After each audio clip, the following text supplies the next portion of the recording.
Hello everyone, this is Zakri again here with you once again after quite a long time. And today the video that I'm going to be doing is related to sponsorship for the German visa, to be really accurate. A lot of people have been lately really asking a lot about what is the sponsorship process and how it works and who can sponsor you and what are the requirements. I've covered all of those things.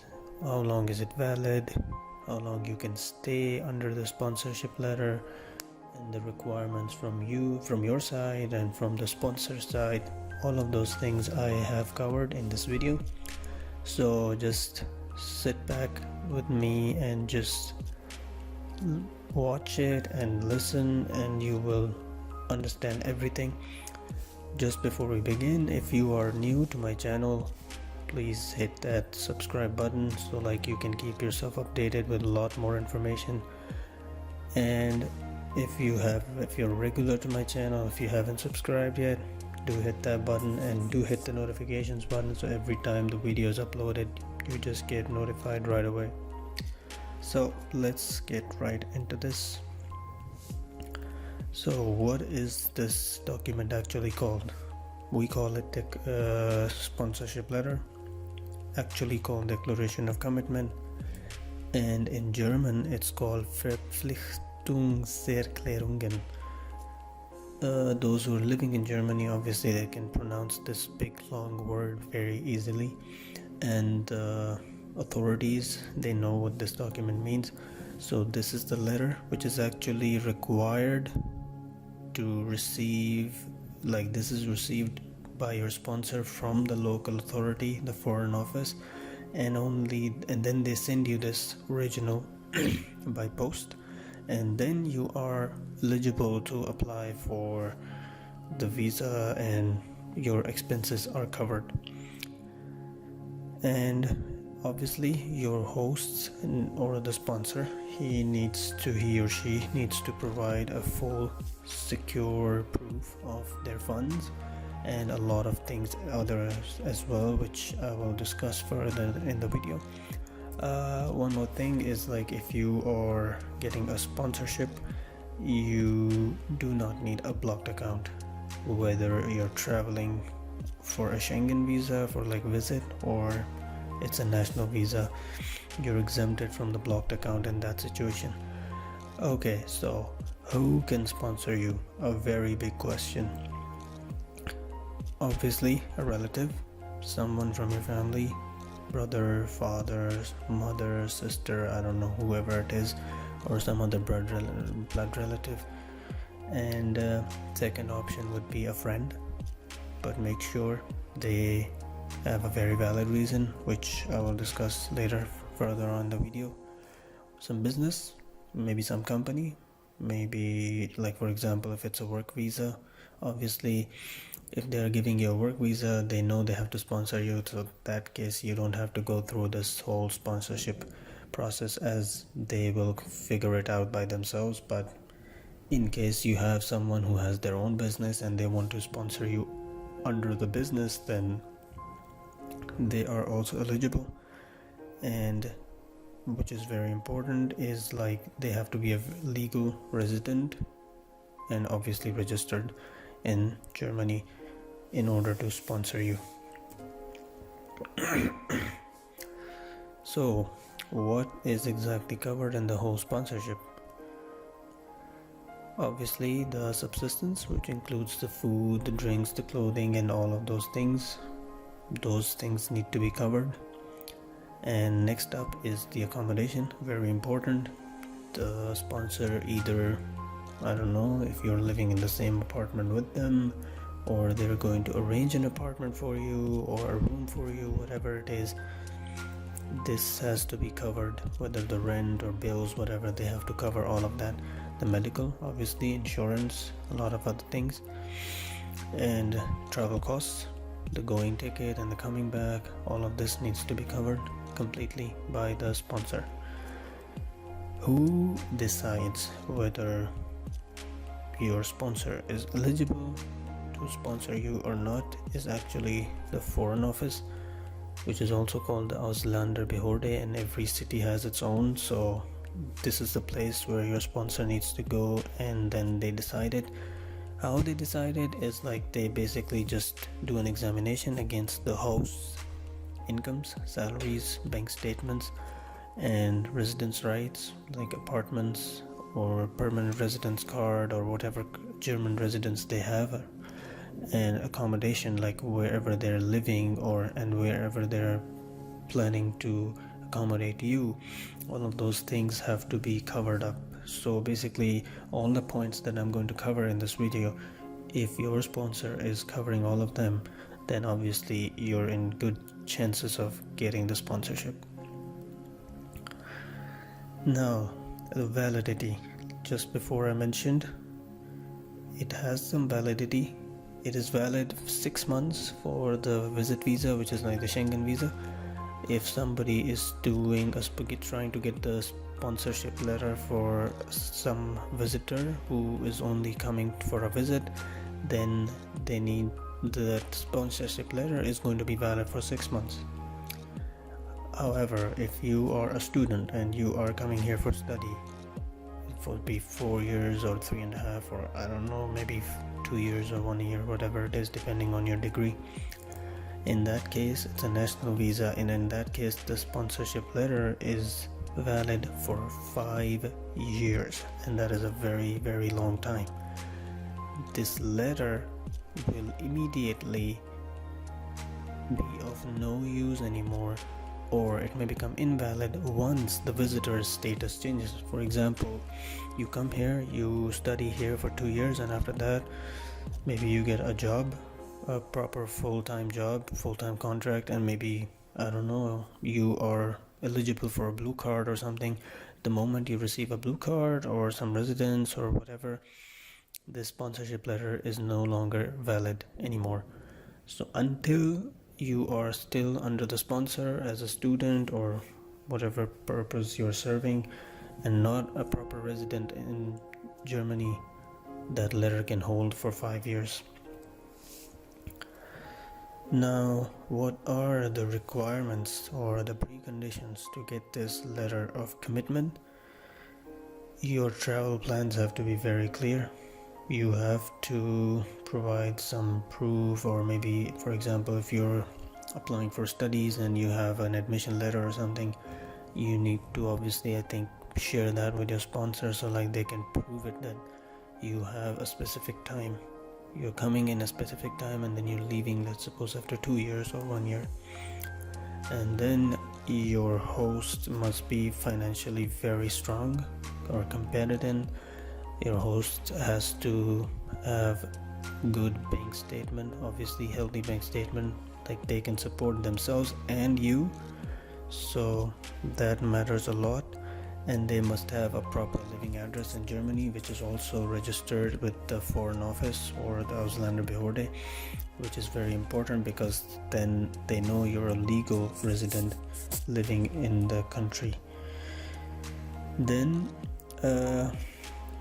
legal residence, again the same thing. You need to have a proper German residence card to give a proof like you are a proper resident. Obviously it has some dates of expire and everything, but that doesn't matter. What matters is that you are a properly legal resident.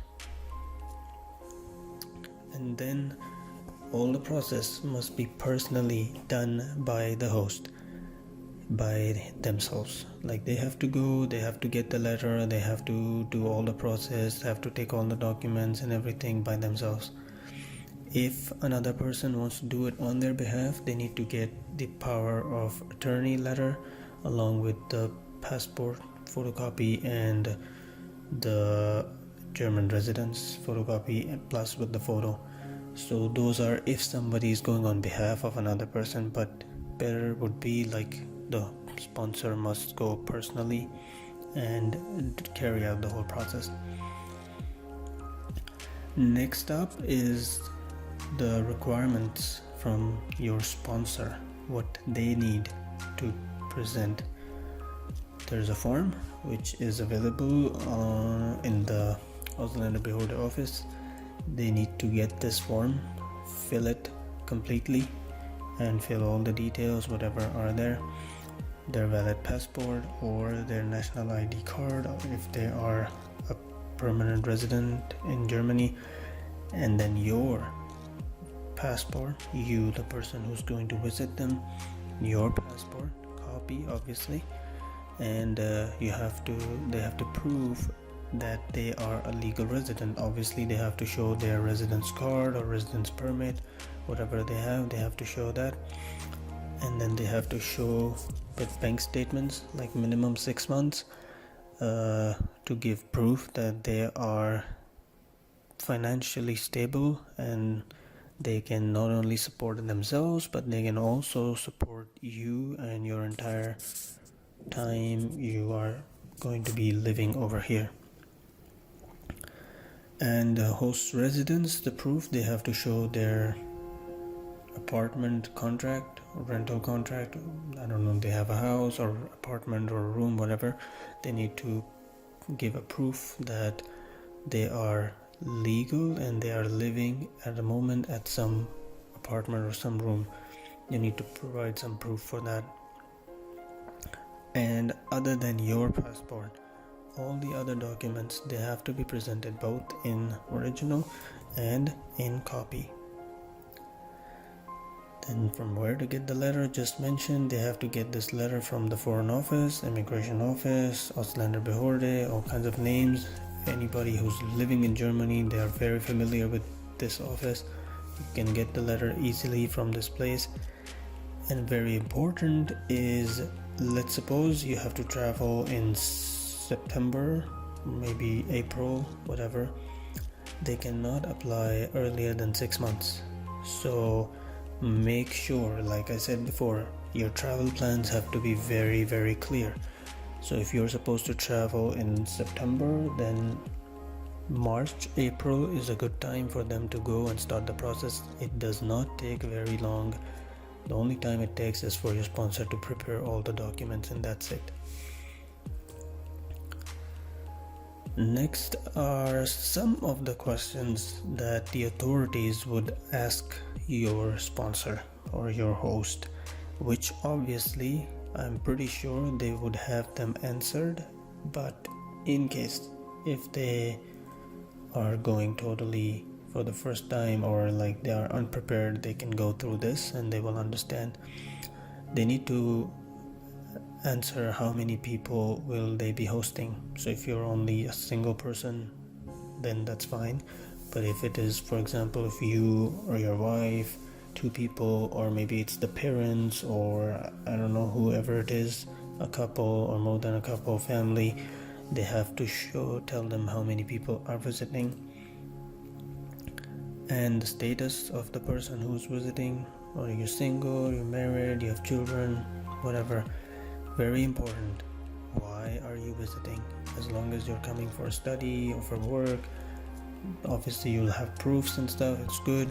But if you're planning to come for some other reason, then you better have a really good reason to present to them so that they do not refuse your entire document. And yeah, like I said twice before, again the third time, your visit has to be very, very clearly mentioned to them. 1 year, 2 years, whatever it is, it has to be very clearly mentioned to them. And the time period, again the same thing. And then the hosts, they need to show their residential status at the moment. How are they living, where they are living, are they a student, are they having a proper full-time job, are they a blue card resident, or they are a blue card holder, or they are like a German resident. All of these categories, whatever they fit in, they need to just provide the proof and tell them. And there could be a lot of some other questions they might ask. Let's suppose if you are not a relative of the sponsor, you're just a friend, so obviously they will ask you why you're coming, but they will also ask you why your sponsor is hosting you. I mean, there could be tons of reasons. You just have to come up with the good one, the proper one, the real one, so you increase your chances and have some really good chances of getting the whole process done. So I guess I have covered every single thing related to this sponsorship letter or declaration of commitment, or whatever you want to call it. The process is simple. You just have to get these documents prepared. You have only a passport copy to be prepared from your side, and maybe some other proof like educational documents and admission letter and stuff, or employment letter if it is a work case, and the other documents to be prepared from your sponsor. The good thing is it can be done in one day at maximum, or it can be done at the same time. They just have to go through the papers, they see it, and at the same time they might approve it. If they see everything is fine, they might approve it at the same time. They can give the letter to your sponsor right away. He or she needs to post it to you. You need to take that letter in original. Remember, you do not need a blocked account if you are getting a sponsorship letter from your host. So the process is easy, simple, just a little bit of hard work, printing papers and stuff, and nothing more than that. I hope most of you got your questions answered, and I hope you enjoyed this video. If you have any questions, any comments, any experience, anything I missed and you think is important, or you have anything to say about the video, do feel free to write anything and write those things below in the comment section. And definitely do like the video, share it with a lot of your friends and family people and your relatives, whoever is planning to apply, and do hit that subscribe button to keep yourself updated with a lot of more content. So until next time, see ya, bye.